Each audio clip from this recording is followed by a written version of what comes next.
Selamat siang, saya sampaikan yang pertama, salam hormat saya untuk Ibu Mustaufiroh Rahayu dari Universitas Gadjah Mada.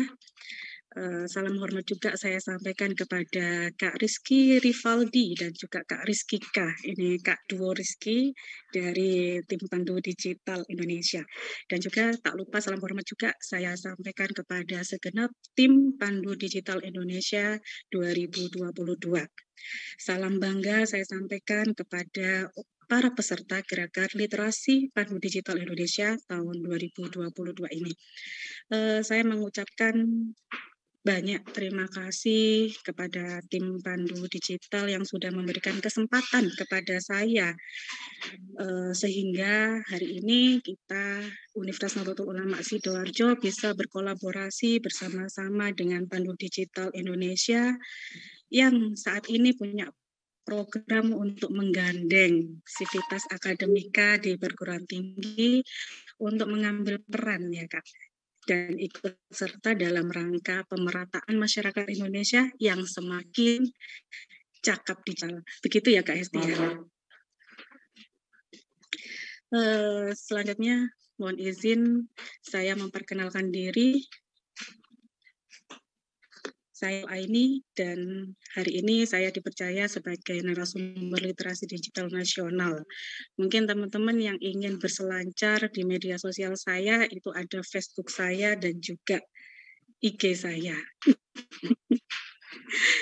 Langsung saja teman-teman, ini saat ini kita menghadapi yang namanya perubahan global. Perubahan global ini di mana sangat canggihnya teknologi informasi, komunikasi, dan juga transportasi yang mencoba untuk dapat menghilangkan batas dan juga merubah masyarakat menjadi masyarakat secara dinamis.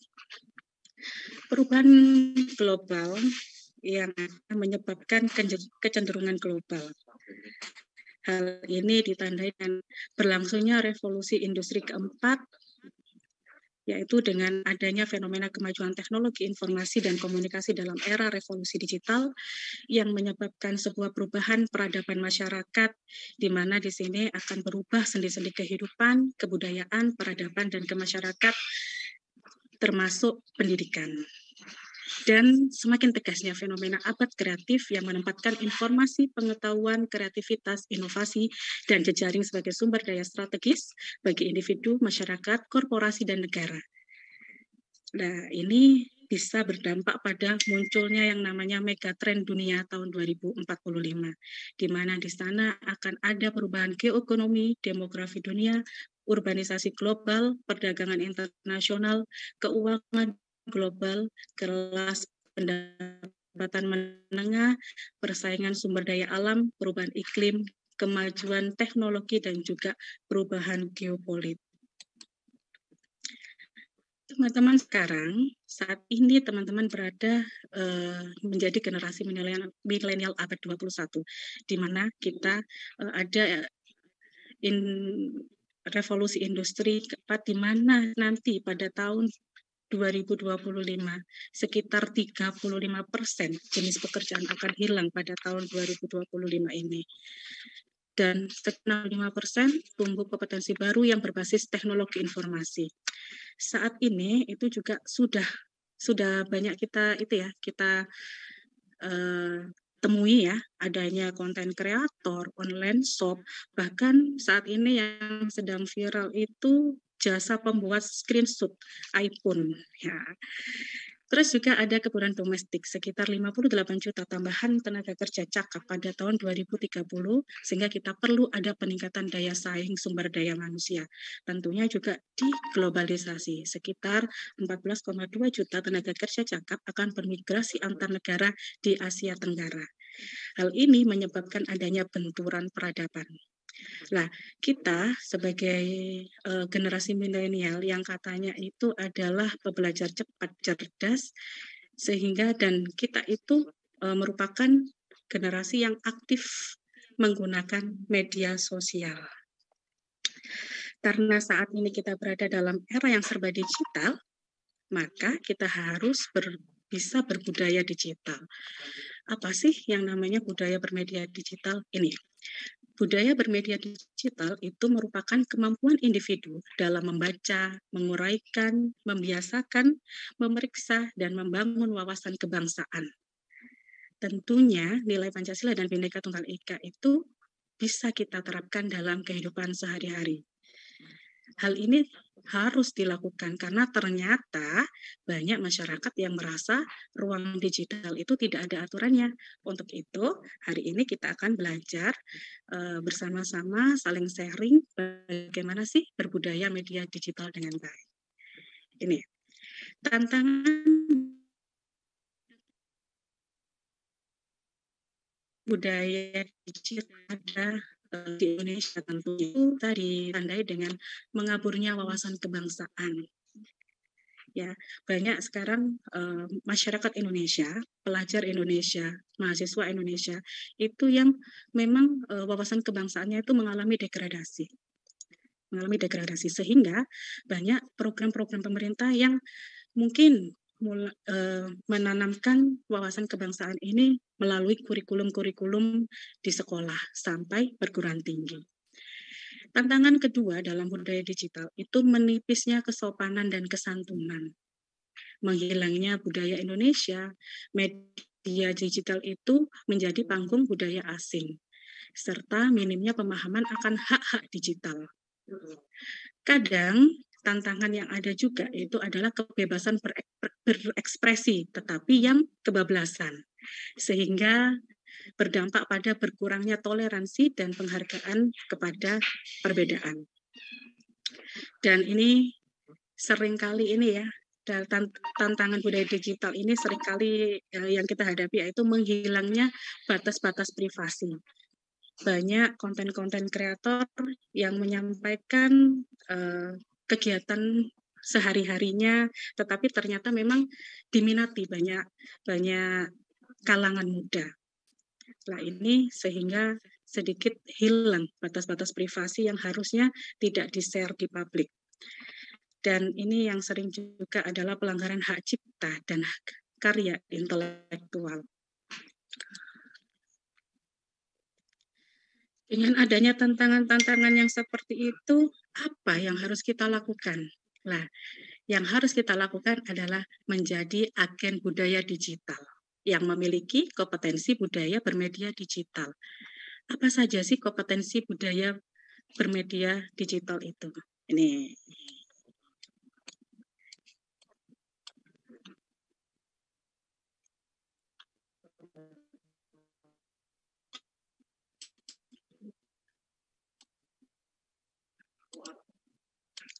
Kompetensi budaya bermedia digital itu pengetahuan dasar akan nilai-nilai Pancasila dan Bhinneka Tunggal Ika sebagai landasan kecakapan di digital dalam kehidupan berbudaya, berbangsa, dan bernegara.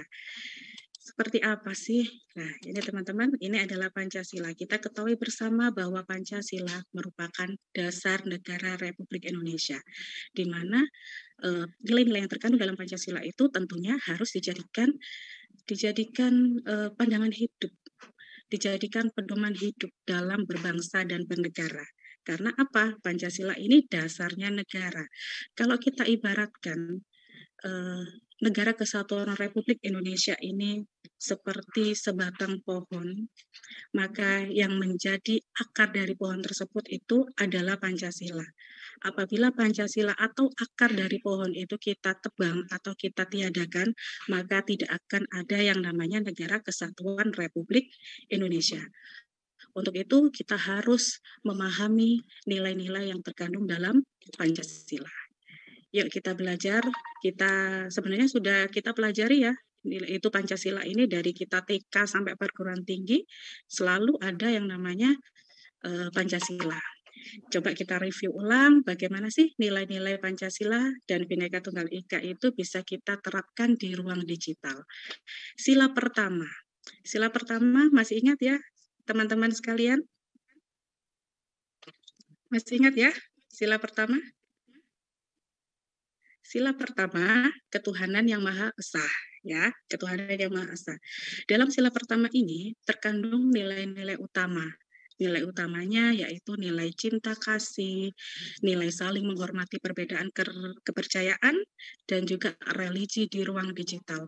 Ini harus kita eh, tanamkan, teman-teman. Nilai ini harus kita tanamkan sehingga tidak ada atau tidak muncul yang namanya saling tidak menghormati perbedaan kepercayaan religi, terutama di ruang digital, supaya tidak lagi ada yang namanya perbedaan pendapat antara kepercayaan satu dengan kepercayaan yang lain. Ya, seperti saat ini sedang ramai itu ya, yang pesulap merah dan Gus Samsudin. Nah, itu mungkin kita perlu menerapkan nilai utama dalam sila pertama ini. Sila kedua, kemanusiaan yang akan memiliki nilai utama yaitu kesetaraan, memperlakukan orang lain dengan adil dan manusiawi di ruang digital. Ingat teman-teman, kita sesama manusia, kita memiliki kesetaraan, kita mempunyai hak yang sama, kita mempunyai hak asasi manusia, yang memang hak asasi manusia itu kan memang bersifat universal. Artinya apa? Semua orang itu memiliki hak asasi manusia dan kita wajib menghormati hak asasi manusia tersebut, terutama juga di ruang digital. Sila ketiga bunyinya Persatuan Indonesia, di mana memiliki nilai utama yaitu harmoni, mengutamakan kepentingan nasional atau kepentingan Indonesia di atas kepentingan pribadi atau golongan di ruang digital. Sila keempat, kerakyatan yang dipimpin oleh hikmat kebijaksanaan dalam permusyawaratan perwakilan dengan nilai utamanya adalah demokratis, ya, demokratis sehingga bisa memberi kesempatan setiap orang untuk bebas berekspresi dan berpendapat di ruang digital, tetapi dengan batasan-batasan dari hak asasi manusia. Yang kelima, sila kelima adalah keadilan sosial bagi seluruh rakyat Indonesia. Dengan nilai utama adalah gotong royong sama ruang digital yang aman dan bagi nanti untuk pengamalan sila kelima ini akan disampaikan juga oleh narasumber yang lain nanti sama Bu Mafiro dan juga Kak Rizky. Bhinneka Tunggal Ika di Indonesia. Teman-teman, Indonesia di tahun 2022 ini itu terdiri atas 37 provinsi. Ya, yang kemarin itu baru 34 provinsi. Di bulan Juli kemarin itu disahkan menjadi 37 provinsi yang ada di Indonesia. Indonesia merupakan negara atau archipelago country, negara kepulauan, di mana ternyata banyak sekali pulau yang ada di Indonesia. Sekitar 17.000 pulau yang ada di Indonesia yang menyebabkan perbedaan suku, perbedaan bahasa, perbedaan budaya, ras, dan lain sebagainya. Tetapi perbedaan itu janganlah dijadikan suatu perbedaan dan perdebatan, tetapi perbedaan tersebut harusnya menjadikan kita semakin bangga karena kita merupakan negara dengan semboyan Bhinneka Tunggal Ika. Berbeda-beda tetapi tetap satu jua. Tetap satu jua, Tunggal Ika.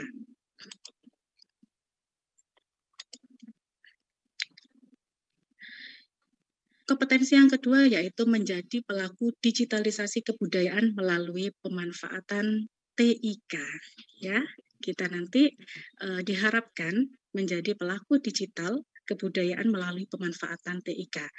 Dan juga kita harus mempunyai kompetensi terkait dengan pengetahuan dasar yang mendorong perilaku mencintai produk dalam negeri dan kegiatan produktif lainnya.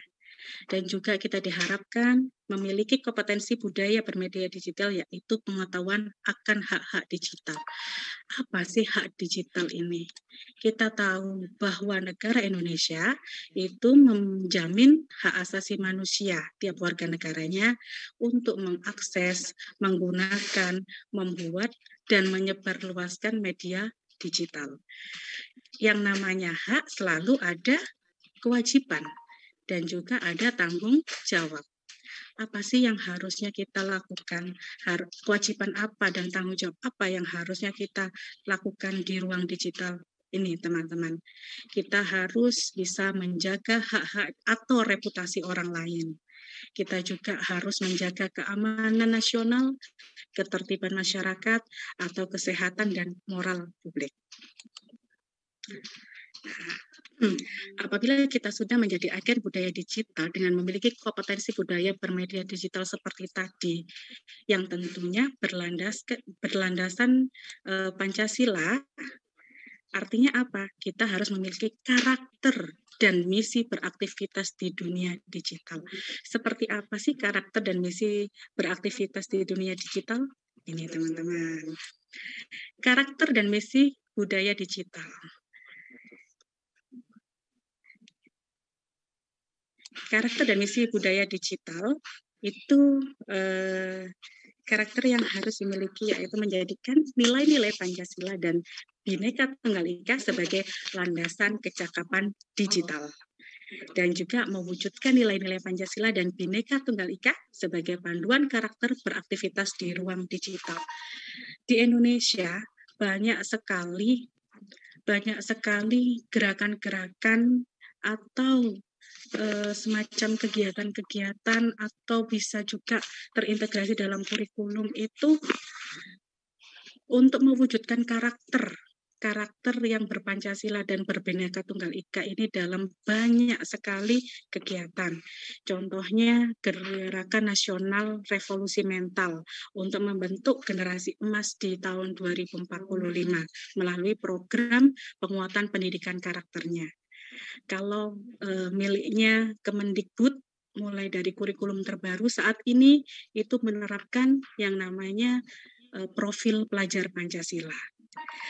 Profil pelajar Pancasila itu suatu kegiatan yang nantinya mengharapkan bahwa pelajar-pelajar di Indonesia itu memiliki 6 kecakapan atau 6 profil yang diharapkan untuk membentuk suatu generasi muda yang berpancasila. Yang pertama ini, beriman, bertakwa kepada Tuhan Yang Maha Esa dan berakhlak mulia. Seperti apa sih ini? Ini kita lihat di sini, pelajar Indonesia yang berakhlak mulia itu adalah pelajar yang berakhlak dalam hubungannya dengan Tuhan Yang Maha Esa. Ia memahami ajaran agama dan kepercayaan serta menerapkan pemahaman tersebut dalam kehidupan sehari-hari. Bukan hanya beriman, bukan hanya mempercayai, tetapi dia juga harus menerapkan keimanan tersebut, pemahaman tersebut dalam kehidupannya sehari-hari, dalam menjalankan ajaran agama dan juga kepercayaannya. Terus yang kedua, kebinekaan global. Pelajar Indonesia mempertahankan budaya luhur, lokalitas, dan identitasnya, dan tetap berpikiran terbuka dalam berinteraksi dengan budaya lain, sehingga menumbuhkan rasa saling menghargai dan kemungkinan terbentuknya budaya baru yang positif dan tidak bertentangan budaya luhur bangsa. Ini elemen kunci kebinekaan global itu bisa mengenal dan menghargai budaya, kemampuan komunikasi interkultural, berinteraksi dengan sesama, refleksi dan tanggung jawab terhadap pengamalan kebinekaan. Yang ketiga, profil yang ketiga yaitu profil gotong royong. Pelajar Indonesia memiliki kemampuan gotong royong, yaitu kemampuan untuk melakukan kegiatan secara bersama-sama dengan sukarela agar kegiatan yang dikerjakan dapat berjalan lancar, mudah, dan ringan. Elemen kunci gotong royong ini mewajibkan adanya kolaborasi antar sesama, Dengan adanya kolaborasi, maka terbentuklah yang namanya kepedulian sehingga mewujudkan suatu saling berbagi. Permisi Bu Profil Nurul. Kak, ya. Kak Nurul, iya, waktu tersisa 2 menit ya Kak. Iya, siap Kak Esti, terima kasih. Profil yang keempat yaitu mandiri. Pelajar Indonesia merupakan pelajar mandiri, yaitu pelajar yang bertanggung jawab atas proses dan hasil belajarnya.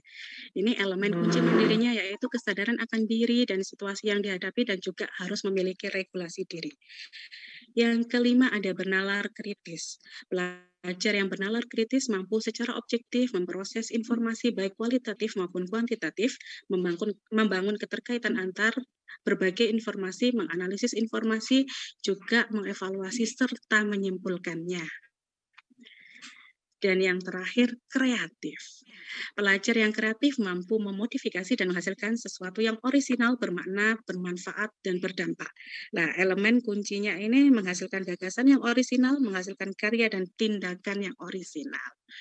Pelajar Pancasila, sekarang pelajar Pancasila di era digital. Ini, pelajar Pancasila di era digital itu pelajar yang harus memiliki kemampuan untuk mengakses, mengeksplorasi, dan sekaligus menyeleksi informasi dari sumber yang dapat dipertanggungjawabkan.